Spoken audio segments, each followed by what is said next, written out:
a very warm welcome to Space to Be, a new monthly offering here from St Mary at Hill. In these short online sessions, we hope to provide generous space for thought, reflection and prayer.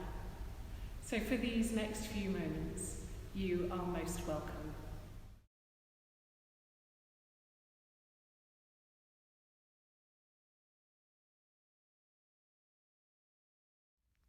This month, we take as our inspiration a collection of 4 poems by Stella Davis, which gather under the overall title of Such is the Kingdom.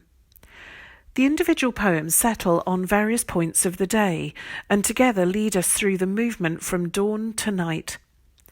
We are creatures of time and its daily, monthly, yearly rhythms. We are shaped and formed and grow through the passage and events of time as surely as the growth rings of trees. But I know I also have an unpredictable relationship with time. Sometimes it's contentedly expansive, such as when I'm lost in creativity. Sometimes I relax into its comforting, cosy holding, or I'm thrilled when it seems exhilarating and productive. In other circumstances, time seems to run through my fingers. In yet others, it drags and seems like it will never, ever end. But when a good friend asks, "So, how was your day?" and means it, it can be a welcome invitation to the sharing of stories, the telling of jokes, the unburdening of weariness and worry, and perhaps the asking of advice. All in all, it's the sharing of oneself and the building of connection. So I greatly appreciate Stella Davis's prayerful leading of us through the ebb and flow of a day, inviting us to pause and to notice at key points. I'd suggest we do this best when we're mindful that we're in the presence of God, the Ancient of Days, who invites us close and lovingly asks, "So how was your day?"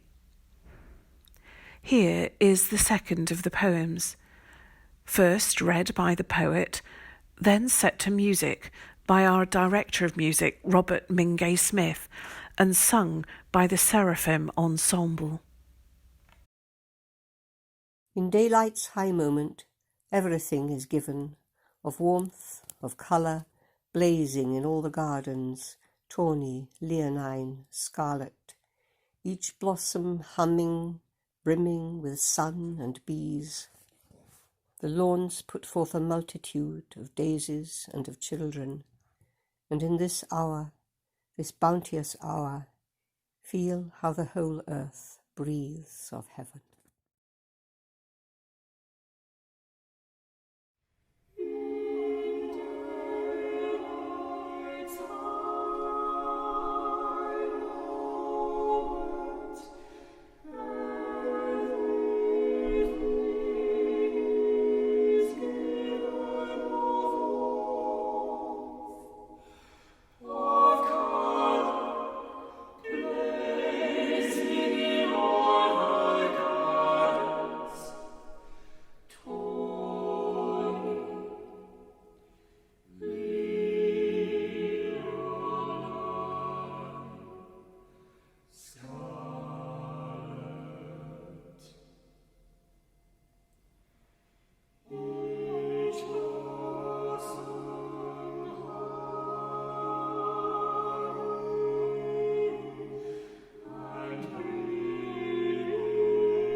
Noon.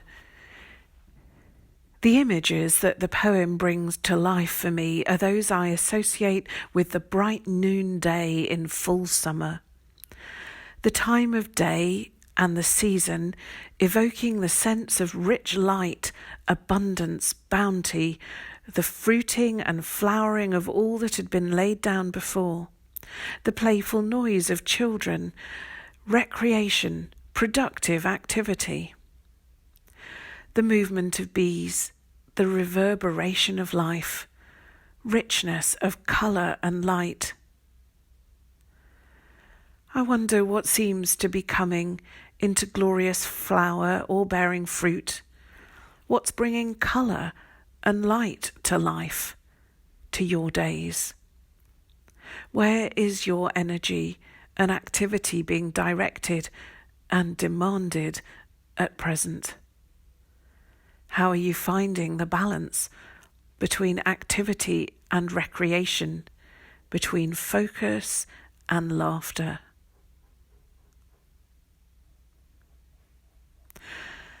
The third poem in the sequence is entitled Dusk. Soft among the birches, silver grey, delicate as dew fall, the dusk comes near on little feet, whispers among gentle winds in the branches. And all the small twilight creatures know how to be at home here.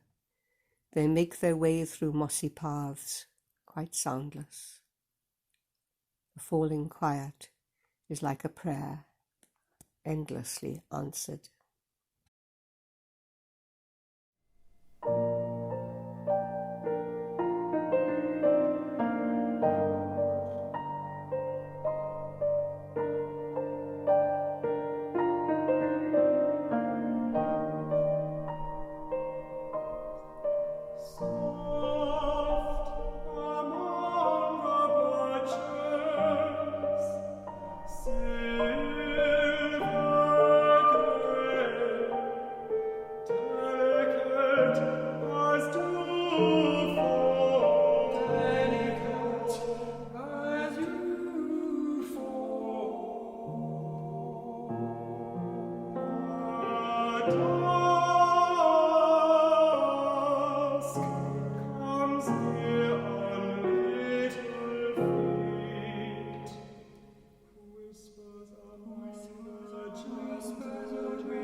Dusk, the time of transition, is one of my favourite times of day. If in the countryside, as the sun lowers and the light takes on an increasingly numinous character, I watch for the emergence of wild rabbits and other creatures. When here in the city, I relish the way that city lights take on an especial jewel-like brightness. Dusk marks the ending of the day, and like many endings, it contains a dual aspect. As something ends, something else begins. Dusk is also a reminder that there comes a moment when we rightly lay down what we've been carrying, or what has been preoccupying us, including the tasks we hoped we might accomplish but which remain incomplete. We may lay these things down for a while, perhaps to be picked up again the next morning when we hopefully arrive at them refreshed. It may be that we lay them down because they have run their course and it's time for something new. The poem speaks of the falling quiet in which the creatures of dusk are our teachers, for they know how to be at home. In this homing time of evening, what are you carrying which it will be good to lay down temporarily before God, entrusting it to God until the morning? What might there be which it would be right to release completely into the falling quiet and prayer endlessly answered? May the God of the dawn awaken you each day to his presence. May the God of the bright noon bless your labours and your joys. May the God of the falling evening call you home. And may the God of the still clear watches of the night watch over you. Amen.